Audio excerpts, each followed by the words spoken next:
how much money do you really make as a content creator? What is my biggest revenue stream as a content creator of 2.5 years? And what kind of costs do you have as a small content creator business? Is it true that partnered YouTube accounts and live streamers are very rich and earn a lot of money? And that we have to work little hours to make ends meet because we have a lazy job and we just get to play games for a living? Hi, my name is Ro. I'm a project manager, content creator, and healthy productivity fanatic. And today I want to be brutally honest about how much you make as a content creator in this day and age. I'm gonna walk you through my revenue streams. I'm gonna walk you through my costs. I'm going to be 100% transparent about all of the things money related from my business in 2023. I'm not making this video to boast. I'm making this video to be open and to hopefully open a healthy conversation around the topic, because it is one of those things that there is still a really big taboo on talking about money. But if you want to get into the business of a content creator, it is actually something that is very, very important to take into that decision. And I think it is just in general a good trend that we are more open about this. I am definitely taking inspiration from other creators like Anna Lankowska, Ali Abdal, Kat Liente. There is like a lot of streamers or content creators I follow that have recently or in the past couple of years been really, really open and transparent about their income. And I would like to hop on this trend and also share with you how my income is built up and what I spend my money on. I'll split the video up in a couple of easy to follow segments. The first one being obviously my income, but also how many hours a week I spend to get that income. The second part is my expenses. So basically anything that I spend money on that can be either a fixed or subscription expense or something that I call a flexible expense, which is something that I could not have bought. But I'm also gonna explain to you why I think these were good or bad investments. And then as a final part of the video, I would like to do a small conclusion where I kind of talk you through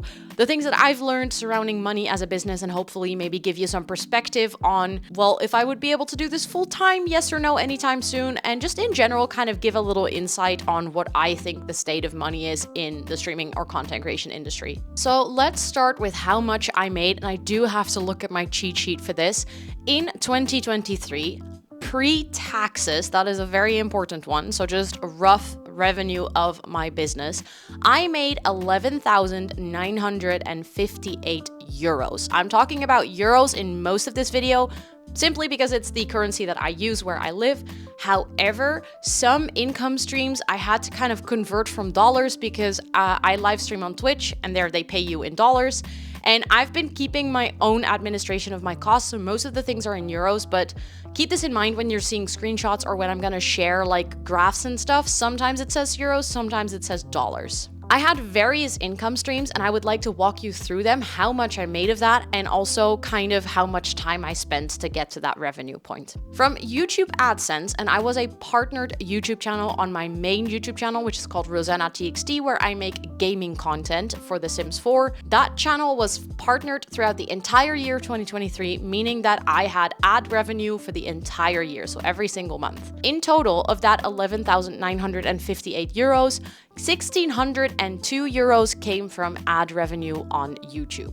And something I would like to explain with this number is kind of how ad revenue on YouTube works, because it's not necessarily the most straightforward. And every single time I explain it to someone, they're like, oh, actually, that's interesting. I didn't know that worked that way. So I would like to walk you through it. On YouTube, ad revenue is paid based on what we call RPM, which is revenue per mil. And it basically means how much revenue you are getting per 1,000 views on a specific video. So it is divided by videos, and some videos might make more than others. So it's really hard to say, oh, if you post one video a week, you'll make on average about this amount, because some videos have a higher RPM than others. And the reason for this being is that the topic of the video, the set audience, the type of video, the length of the video, the amounts of ads, all of those things play together in deciding that RPM number. And the reason being is that when an advertiser decides which video they want to put their ad on, they look obviously for videos that will fit their target audience. So if you make videos about finance related tools, there is a high chance that your video will also include finance related advertisements. And those tend to have a really, really high RPM. Unfortunately, gaming channels, especially if they're a bit smaller, and I think also if they're not like the big blockbuster games, and I know The Sims is very well played, but it's not Minecraft, let's be real. It just has a much smaller player base and also a much more casual player base than Minecraft. It's not a competitive game. So So in that sense, The Sims usually doesn't have advertisers that have a very high RPM. So the payback of the videos that I got and the amount of views that I got is really hard to copy and paste into someone else's channel or onto someone else's content,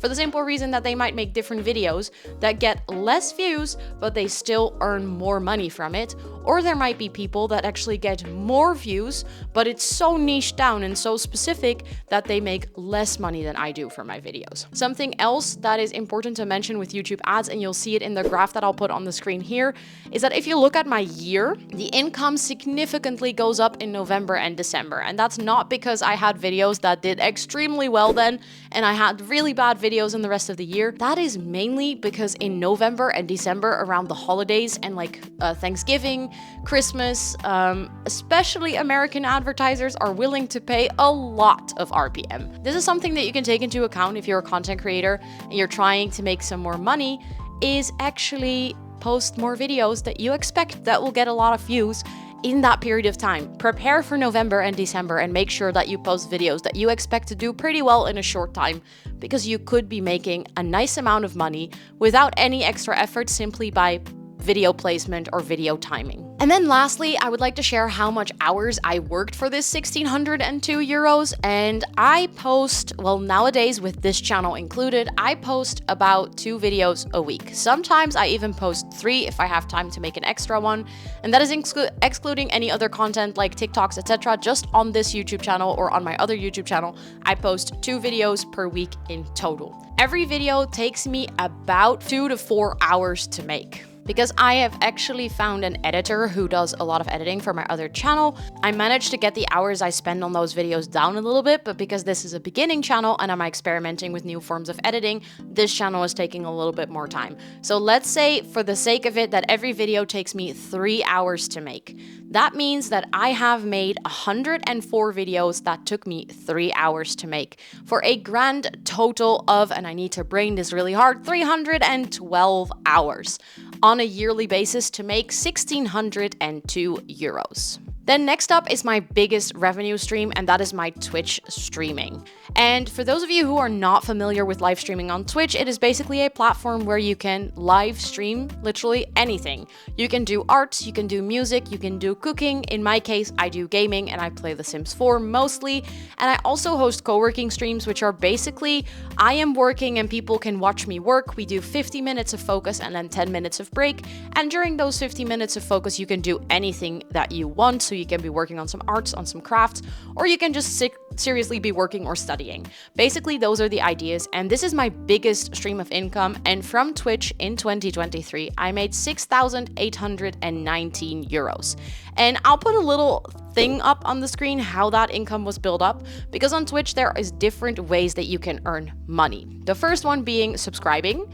So someone can actually decide to pay you monthly to watch your streams. Basically, in the basis, watching a stream on Twitch is completely free, but if you want to support the creator, you can subscribe. When you're subscribing on Twitch, there's 3 tiers that you can subscribe on. The first one being $2.99 per month, and that is not $2.99 everywhere, because we are dealing with localized sub prices, which means that if you are in another currency than dollar or I believe euro, then basically they base the price of that sub to ratio fit the $2.99 or euros. So this is kind of that can be really sucky, because they can be more expensive for you or cheaper, and it also varies how the creator gets paid based on this. But the first tier is $2.99, the second tier is $7.99, and the third tier is $19.99. This is a monthly payment, however you can stop it every month. And on Twitch there's 2 ways to have a sub. That is either by subbing yourself, so basically paying for yourself and your own use, or you can gift a subscription to someone else. And Twitch has really cultivated a culture of giving, so gifting subscriptions is actually quite normalized on Twitch. This is something that a lot of people do to celebrate something that happened to the streamer. They gift out 10 subs and it automatically gets distributed among people in chat that are not subscribed. Or you can gift a sub to a specific person if, for instance, one of your friends joins the stream and you would like them to through your money, support the stream in some way. So subscriptions and gifted subscriptions are a really big chunk of my income on Twitch. Then on Twitch, there is also a digital currency called bits, which you buy with real money, but as soon as you've bought them, you can cheer bits is what it's called, and every 100 bits is $1. And cheering bits, for instance, in my case, for certain bit amounts, we have specific alerts popping up, like specific sounds or specific clips, and also we have a text-to-speech enabled, so if you type a message with your bits, then it will be read out loud on stream. This is kind of a way to interact with the stream and to make it interactive for the viewer, while also monetizing your content. And again, this is something that is quite normalized in the Twitch culture, to cheer bits whenever there's big celebrations or whenever you want to support a streamer. So these are things that you can actually see in my Twitch income as well. Something else that I've included in my Twitch income that you cannot see in this specific picture is donations, so people directly using a PayPal donation or a Ko-Fi donation. And then lastly, on Twitch, there is a third revenue source that in my case especially went up towards the end of the year, and that is ad revenue. It went up towards the end of the year for the same reason as that it goes up on any other social media platform. It's simply because advertisers are willing to pay more. One that I actually noticed that is showing in this graph that I haven't talked about is extensions, and that is the reason because I kind of see them as bits, because I have, for instance, an extension on my stream which allows people to buy sounds with bits, and then the sound will play on my stream. But since it is bought with bits, which is the digital currency on Twitch, I think they kind of count as bits in terms of income. As a conclusion to the streaming part is all of that money that I made through streaming, how much hours did I put into that? So on average, I stream 3 times a week. I've actually cut down my stream times to be a little less, but since I started doing co-working streams, that upped my hours again. But on average, I stream between 50 to 60 hours per month. And that can be either because I do a really long stream or because I've been doing more co-working streams during the day. My normal stream times are 3 times a week in the evenings, but since I now do co-working streams, I also stream during my work days. So it's really hard to say specifically how many hours I've been spending. However, I'll make sure to put a link to my Twitch tracker below, where you can basically see my growth on Twitch, also linked to how many hours I've streamed that month. If that is something that interests you, feel free to compare. However, I would like to emphasize with this, comparison in the streaming or content creation business genuinely kills motivation and is really not good for you. It usually is very taxing on your mental health, so please take it as a starting point of thinking for yourself, or like as an inspiration, but please don't compare yourself to anyone else's growth numbers because it's not worth it. And also, everyone has their own path, and that is completely fine. Then a very, very interesting next one, which I probably guess that a lot of you are wondering about, and that is sponsorships. So how much did I make from sponsorships in 2023? I made $1,404 out of sponsorships. And I think, to be honest, sponsorships is only something that I truly started doing in the second half of 2023. So before that, I had 1 or 2 collaborations with Udi, which were paid collaborations. However, I didn't really go looking for sponsors, and I didn't have any long-term or bigger sponsorship moments until I spoke at a panel in Paris last year at TwitchCon, and I actually was noted by a brand new game, and they wanted to sponsor me to play that game online. That was my biggest sponsorship of last year. I'm not going to name any specific amounts for the simple reason that I don't think that through contract I'm always allowed to say that, but also I think because most sponsorships are agreed on with the creator based on their numbers, me naming specific sponsorship numbers, for right now at least, is also not going to be too relevant. However, my biggest sponsor was from that game. It was called Hometopia, and I had to play it on stream for a full stream and then make 2 TikToks and make a post on 2 of my social medias, and that was my main sponsorship. However, I also managed to get a long-term sponsorship with a PC hardware company called Fractal. In my other reversed background, so I know some of my other videos, you might have seen a beautiful PC case in the back of my studio, and that was actually kindly sent to me by Fractal, and they are sponsoring my streams by paying me monthly to have their logo on stream. This was only the last 2 months of 2023, so I haven't made that much money that year, but I sincerely hope to be able to continue that partnership at least well into 2024, and hopefully all the way until the end of 2024 this year, because I genuinely love Fractal, and I think they're a fantastic brand and they make beautiful hardware. So if you want to check them out, I'll also make sure to post the link to their website in the description box down below. They're not sponsoring this video, I want to be clear about that. However, they are a sponsor of my streams, and I really do love working with them. To conclude on how many hours I've spent for sponsorship, so I think this is hard to say because a lot of the sponsorships, like I said, are actually integrated into my other content. But sponsorships and finding sponsors does come with a huge administration load. So I do think I want to mention that I think working with more sponsors and working with multiple brands and stuff, even if they weren't paid opportunities, it does cost me about 1 to 2 hours per week to answer emails, maintain my mailbox, send out invoices, and one week it might be a little bit more heavy and I might have to spend 3.5 hours on it, and the other week it's just half an hour. However, it does require time, and it's also personally, it is not the most fun task to do because it doesn't have to do anything with being creative or creating content or creating videos. It is purely administrative work, so please do take this into account that it's a nice income stream, but it also requires a different type of work than what some creators might fall in love with when they're starting to do content creation. Then I actually have my next income stream, which is donations, and that is basically people that decide to tip the stream. And also I've had 2 big donation goals open over the past year, which was to invest in this microphone that you can see here and to invest in the camera that I'm recording on.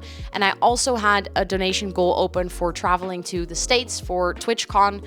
And all of those things were basically like, if people want to support the stream monetarily or if they want to tip, I set up those goals so people know what I would be spending that money on. So it was not necessarily, I expect people from my community to fund all of these things, because I was only going to make the investment as soon as I had the money to do so.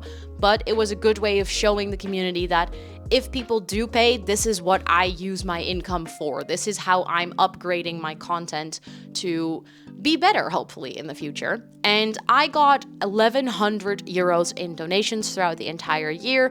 And with that, all of those donations directly were reinvested into my content, and I didn't spend any extra time getting them because all of them were received through content that I was already creating, again, mostly on my Twitch streams. Then the next category is my merch sales. I do sell merch, and my merch sales have brought me 457 euros in the past year.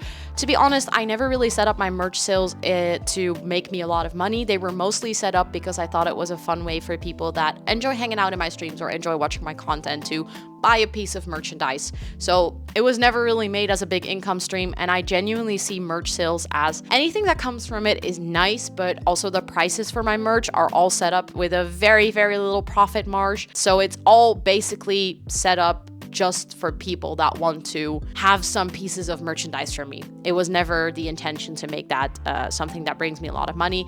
It is nice that it made some money because making merchandise and keeping up with the merchandise, especially because I had 2 exclusive lines in the past year, actually 3 because I also made one for charity. It does require a lot of work, and I think if I had to spread it out over an entire year, I probably spent like half an hour a week. However, in some weeks that was nothing, and in some other weeks I spent like 6 hours creating whole new merchandise line. So that is something to keep in mind as well. It is another website or place that you have to keep updated as part of your content creation ecosystem. And then lastly, this is my newest revenue source, and it is selling my Notion templates. That all happens through this channel, and I only started doing that on December 8th of 2023. So the income that I made from this is not even a full month. However, the work that went into this is basically multiple hours per week, every single week in 2023, because for me to be able to launch my Notion templates took a lot of time. I made 302 euros and 91 cents from selling Notion templates in under a month, so that is actually quite a lucrative business. And so far, it seems like when I'm recording this video, January 2024 has almost come to an end. It seems like that sales rate is kind of continuing. However, I do expect it to slow down as the video on YouTube showcasing my Notion templates will probably get older and less views. And also, I will probably publish new Notion templates, which will take a while for me to create. So I will report back on a later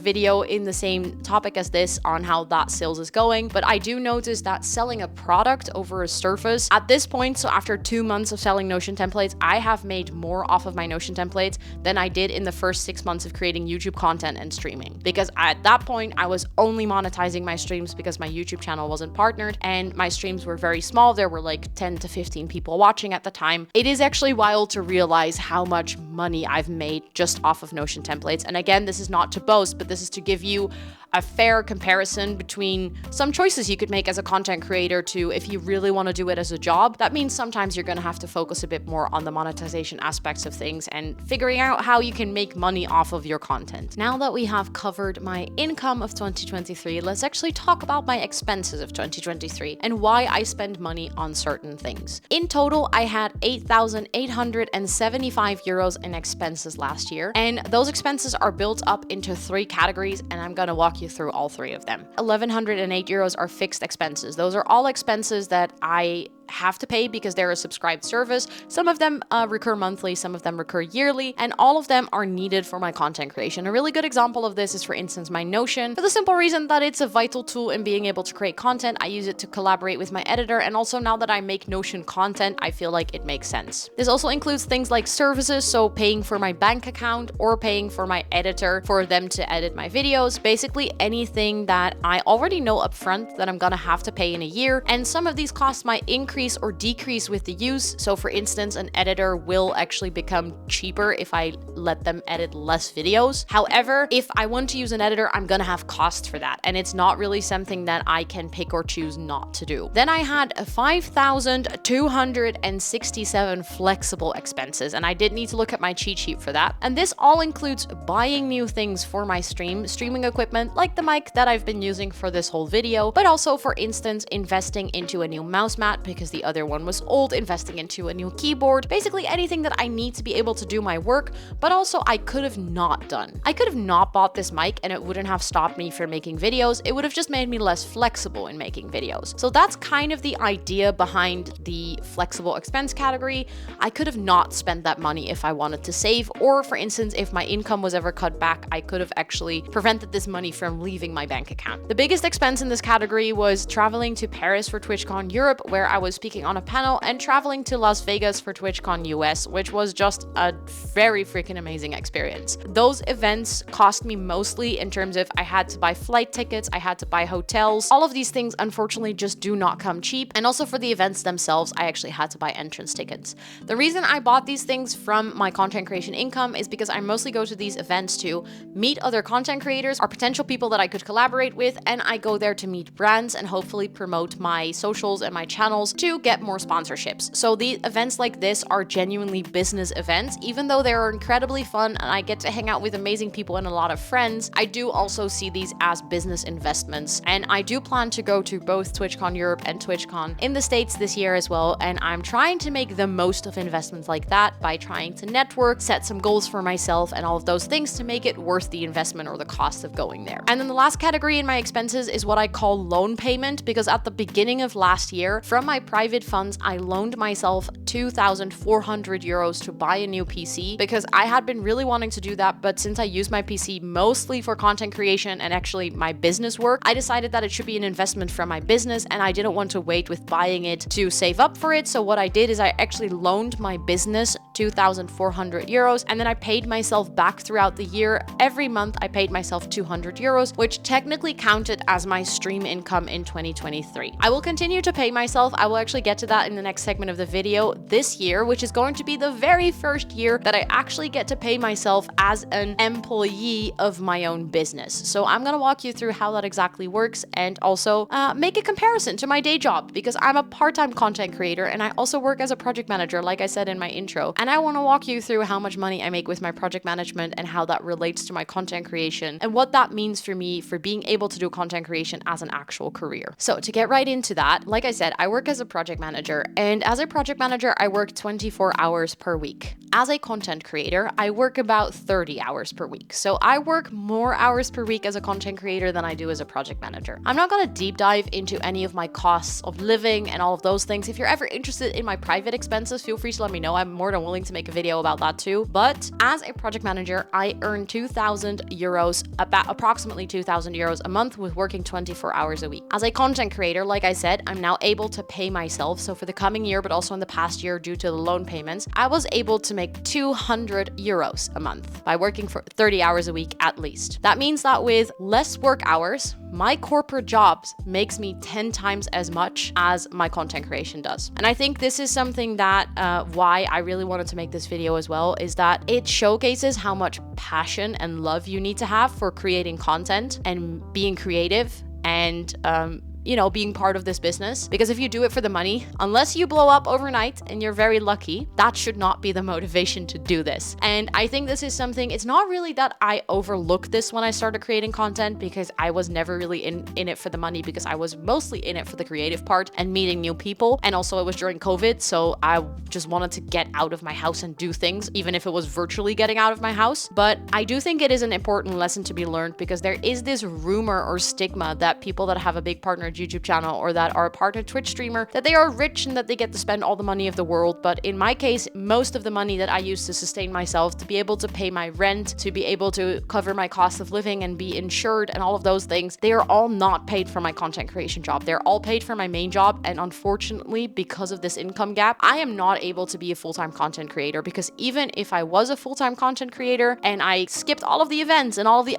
unnecessary investments and I was just making content to make money, one, it would destroy a lot of the enjoyment that I get out of it, but also I still would not make enough to sustain myself. I still would not earn enough to make ends meet. And I think this is something that is not very often talked about very bluntly or openly. So I hope to break open the conversation a little bit with this video, because most of the videos that I watch from people that are content creators and talk openly about their income, it's from people that actually have made it as a content creator. And I very rarely see people openly and honestly talk about maybe the financial struggle that comes with it. And in my case, it's fully worth it because I'm really enjoying what I do. But yeah, I'm curious to hear what you think about it. So if you're a content creator as well and you would like to share some of your personal insights, feel free to drop in the comments down below, because of course I would love to hear more perspectives on this topic. Also, I want to make sure to mention that this video is not meant as a disencouragement for anyone to start creating content. It's more to be transparent about what your motivation should be to do so. And also to just give a little bit of insight into how much money you could be earning depending on, again, RPM, viewer base, type of content you make, because that really does impact what you can do with your channel. I've already noticed that this channel got 6 times more sponsorship offers than my gaming channel, which is a lot bigger, like 10 times bigger than this channel, literally. So also decide wisely what kind of content you want to be making, but mostly make it because you are passionate about it and because you like the creation process. And that in the end is the most important. With all of that being said, if this video was helpful to you, please do help me out, potentially making this my dream job, my full-time job one day, by hitting the like button on this video, because it does really help the video get to more people. If you want to go wild and even comment on the video to get more engagement, because again, that could help me potentially make this more of my job than it already is, I would absolutely appreciate it. And if you want to go absolutely nuts, subscribing would mean the world. Thank you so much for watching, and I will see you on the next one. Bye, everyone.